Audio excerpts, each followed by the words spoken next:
Sebuah seni untuk bersikap masa bodoh. Saat kebanyakan orang membayangkan mental masa bodoh ini, mereka membayangkan sejenis kekalaman yang tidak terpengaruh apapun, ketenangan yang mampu melewati semua badai. Mereka membayangkan dan ingin menjadi seseorang yang tidak tergoyahkan dan tidak membuat gusar siapapun. Ada sebutan untuk orang yang tidak punya emosi atau pemahaman untuk apapun. Psikopat. Mengapa Anda ingin meniru seorang psikopat? Saya tidak habis pikir. Jadi, apa arti masa bodoh di sini? Mari kita lihat 3 seni yang dapat membantu menjernihkan perkara ini. Seni pertama. Masa bodoh bukan berarti menjadi acuh tak acuh. Masa bodoh berarti nyaman saat menjadi berbeda. Seni pertama. Masa bodoh bukan berarti menjadi acuh tak acuh. Masa bodoh berarti nyaman saat menjadi berbeda. Mari kita jernihkan. Sama sekali tidak ada yang dapat dikagumi atau diamini dalam sikap acuh tak acuh. Orang-orang yang acuh tak acuh adalah mereka yang lemah dan ciut hatinya. Mereka tergolong couch potatoes, yang artinya malas bergerak, dan tukang usil di internet. Faktanya, orang-orang yang acuh tak acuh sering berusaha untuk bersikap masa bodoh karena dalam kenyataannya mereka terlalu rewel terhadap segala sesuatu. Mereka terganggu dengan apa yang dipikirkan semua orang tentang rambut mereka, sehingga mereka tidak pernah bersusah payah mencuci atau menyisirnya. Mereka risau dengan apa yang dipikirkan setiap orang tentang ide mereka. Jadi mereka bersembunyi di balik sarkasme dan kritik pedas. Mereka takut tidak membiarkan siapapun mendekati mereka, sehingga mereka menampilkan sosok mereka sebagai manusia yang spesial, unik, dengan segudang masalah yang tidak mungkin dimengerti orang lain. Orang yang acuh tak acuh takut terhadap dunia dan gaung pilihan mereka sendiri. Itulah alasan mereka tidak sekalipun membuat pilihan yang berarti. Mereka bersembunyi di dalam lingkaran kelabu tanpa emosi yang mereka gali sendiri, terserap oleh diri mereka sendiri, dan mengasihi diri sendiri, terus-menerus mengalihkan perhatian mereka dari hal yang menuntut waktu dan energi mereka yang disebut kehidupan. Karena inilah fakta kehidupan, tidak pernah ada yang namanya masa bodoh. Anda pasti memedulikan sesuatu. Sisi biologis kita selalu peduli akan sesuatu, dan karena itu kita akan selalu memedulikan sesuatu. Pertanyaannya kemudian adalah, apa yang kita pedulikan? Hal apa yang kita pilih? Dan bagaimana caranya agar kita bersikap masa bodoh terhadap hal yang memang tidak ada maknanya? Ibu saya baru saja ditipu teman dekatnya dan kehilangan uang dalam jumlah banyak. Jika saya acuh tak acuh, saya akan mengangkat bahu, menyeruput mocha, dan mengunduh serial The Wire musim berikutnya. Maaf, Bu. Tapi bukan itu yang saya lakukan. Saya geram. Saya naik pitam. Saya berkata, "Dasar keparat, kurang ajar. Lihat aja, Bu. Kita cari pengacara biar keparat itu merasakan akibatnya." Tahu mengapa? Karena saya sama sekali tidak peduli. Saya akan hancurkan sekalian hidup laki-laki itu jika memang perlu. Ilustrasi tersebut menggambarkan ketajaman pertama dalam seni bersikap masa bodoh ini. Ketika kita berkata, "Keparat, awas Mark Manson bersikap masa bodoh." Ini bukan berarti bahwa Mark Manson bersikap masa bodoh tentang apapun. Sebaliknya, yang dimaksud adalah bahwa Mark Manson bersikap masa bodoh terhadap kesengsaraan yang menghalangi tujuannya. Dia tidak ambil pusing dengan orang-orang yang geram saat ia melakukan sesuatu yang dirasa benar atau penting atau mulia.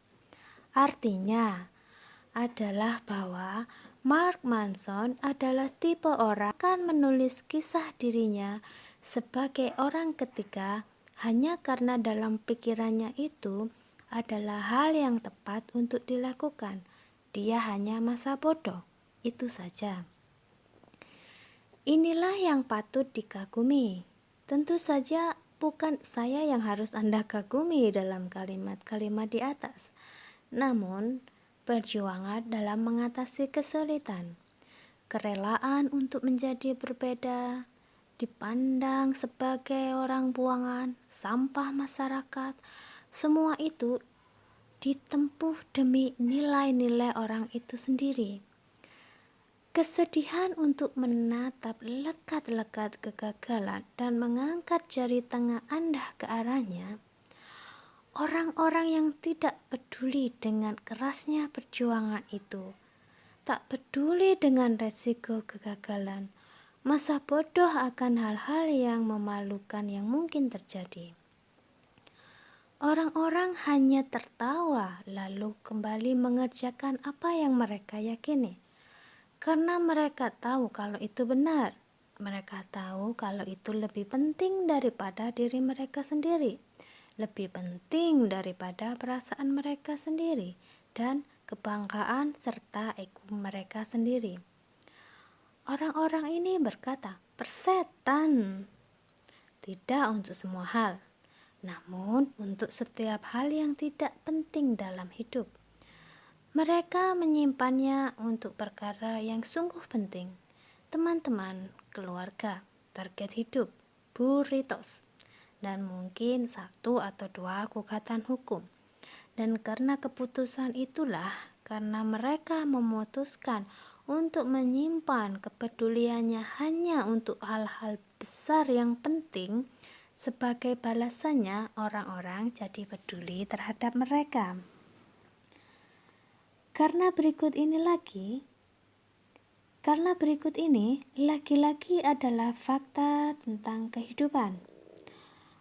Anda tidak akan bisa menjadi sosok yang penting dan mengubah hidup beberapa orang tanpa menjadi bahan candaan dan tertawaan bagi orang lain terlebih dahulu.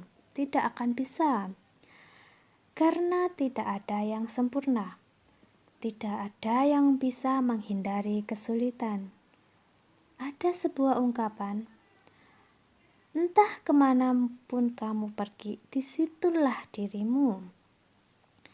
Hal yang sama juga berlalu untuk kesulitan dan kegagalan.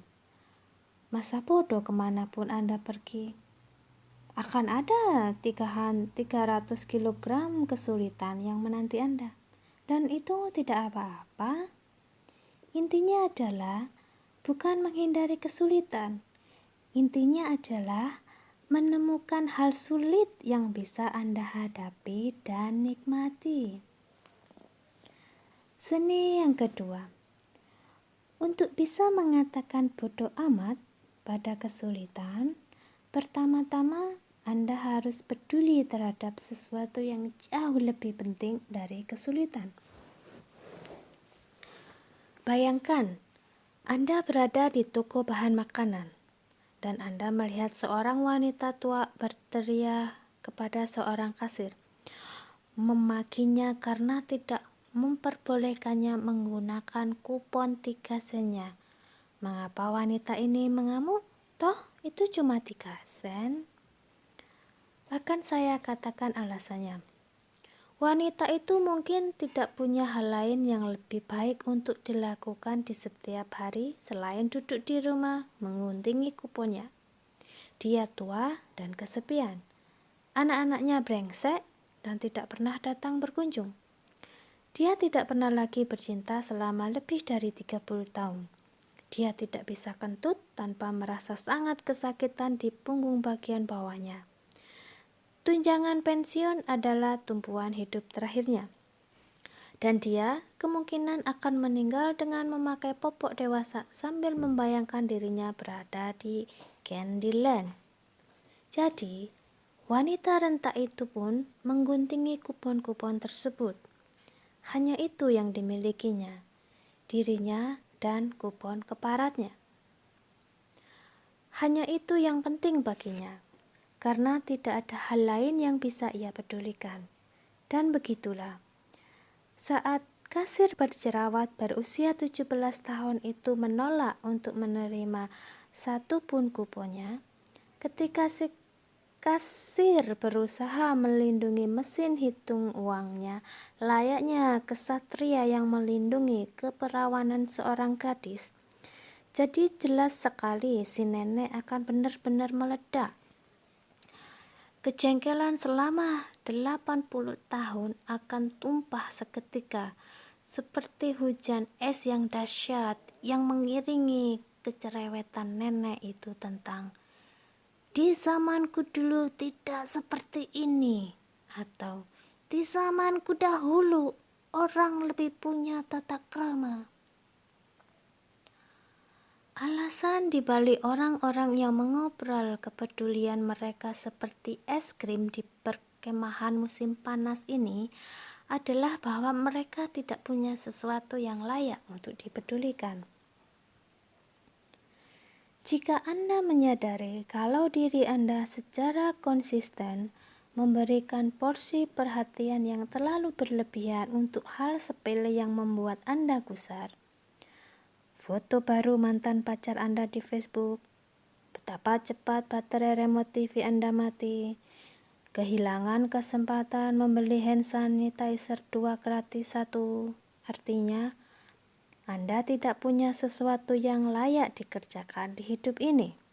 Dan itulah masalah Anda sesungguhnya, bukan hand sanitizer, bukan remote TV.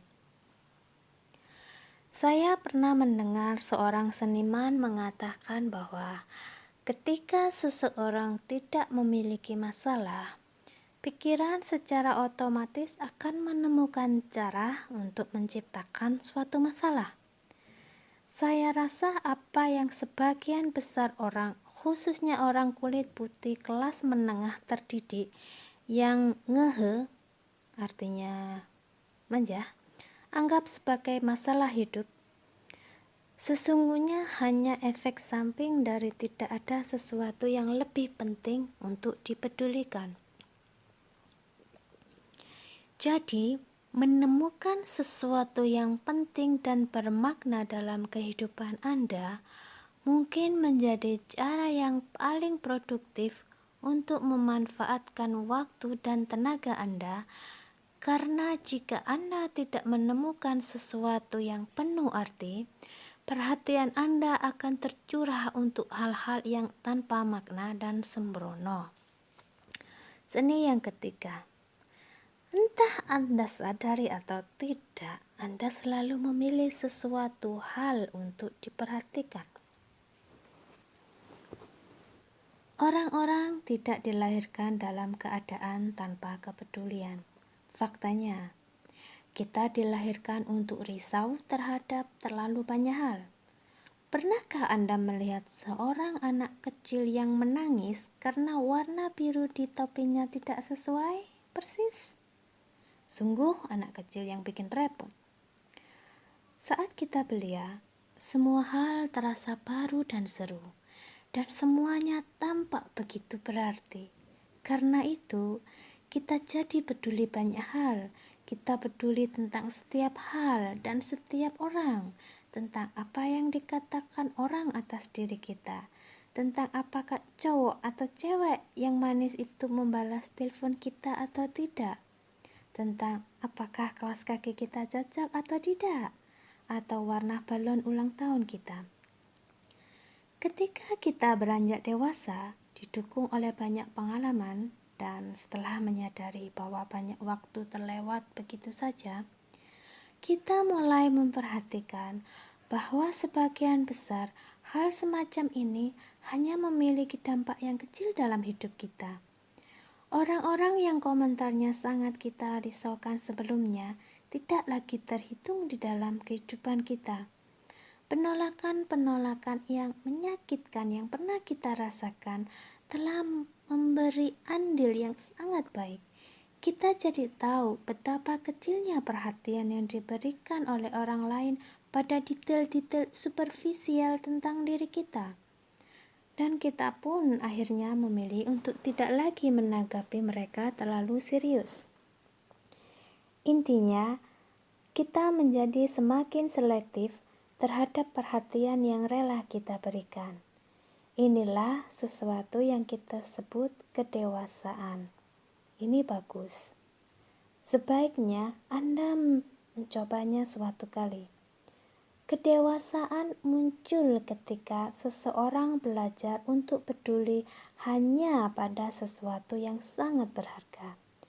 Seperti yang dikatakan Bang Moreland kepada rekannya, Detektif McNulty, dalam The Wire yang sialnya masih belum selesai saya unduh.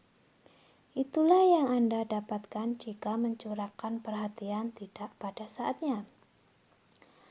Lalu, seiring bertambah usia dan memasuki parubaya, perubahan lain mulai terjadi.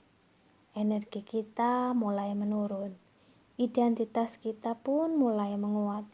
Kita tahu siapa kita, dan kita menerimanya sepenuh hati, termasuk bagian-bagian yang sama sekali tidak membanggakan. Dan anehnya, ini membuat kita merasa merdeka. Kita tidak lagi peduli terhadap setiap hal. Hidup berjalan apa adanya. Kita menerimanya, entah baik atau buruk. Kita menerima bahwa kita tidak akan pernah menyembuhkan kanker atau pergi ke pulau merasakan puting Jennifer Aniston. Dan itu tidak masalah.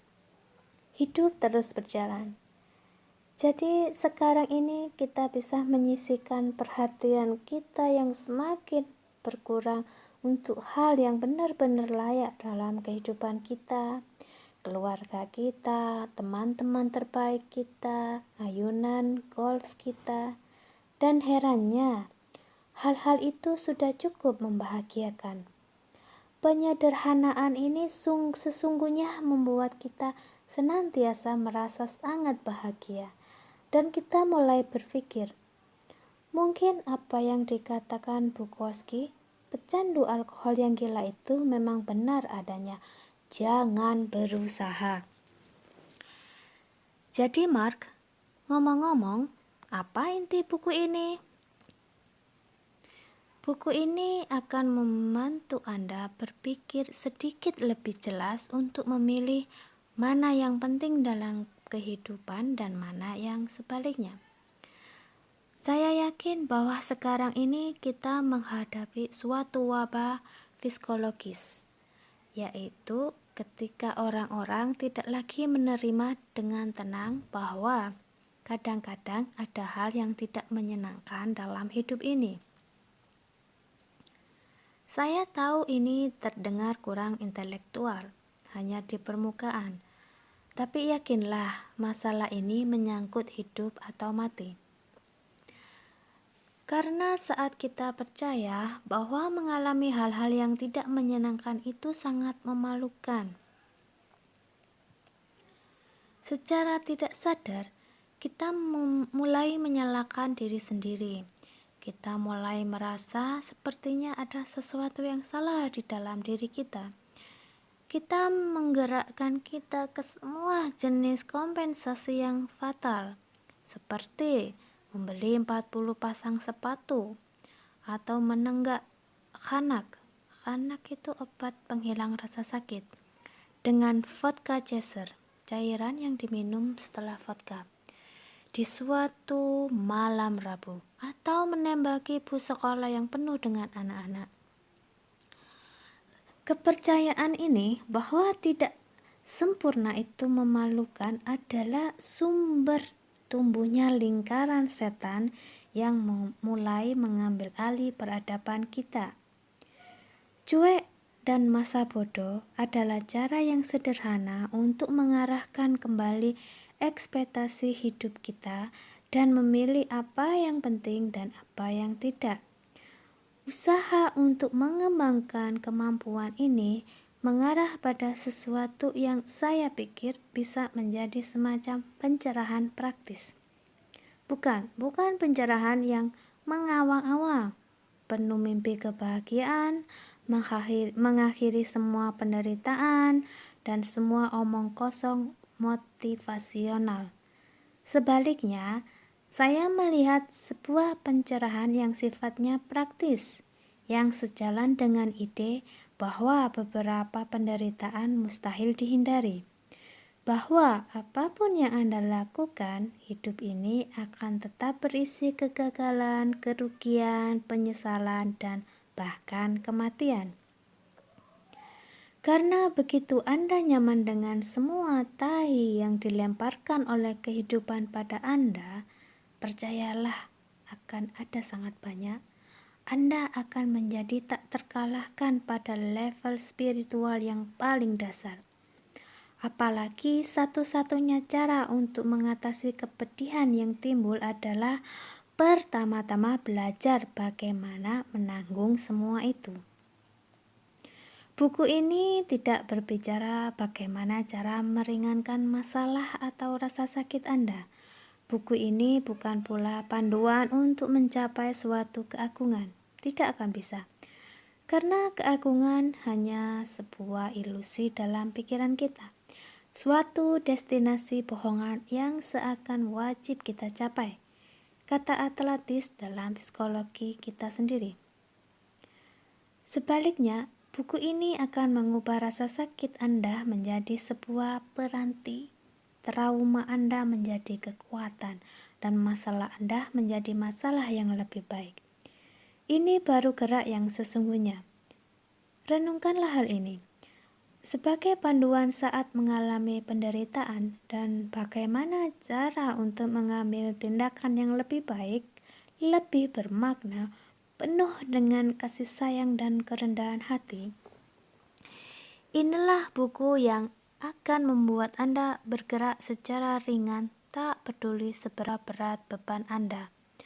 Beristirahat dengan lebih mudah ditemani ketakutan terbesar Anda. Menertawakan air mata Anda yang saat tumpah bercucuran. Buku ini tidak akan mengajari Anda bagaimana cara mendapat atau mencapai sesuatu, namun lebih pada bagaimana cara berlapang dada dan membiarkan sesuatu pergi. Ini akan mengajari Anda untuk membuat inventaris kehidupan Anda dan menyortir hal-hal yang paling penting saja. Ini juga akan mengajari Anda untuk memejamkan mata dan percaya bahwa Anda bisa menyatukan diri ke belakang dan tetap baik-baik saja. Ini akan mengajari Anda untuk peduli lebih sedikit. Ini akan mengajari Anda untuk jangan berusaha.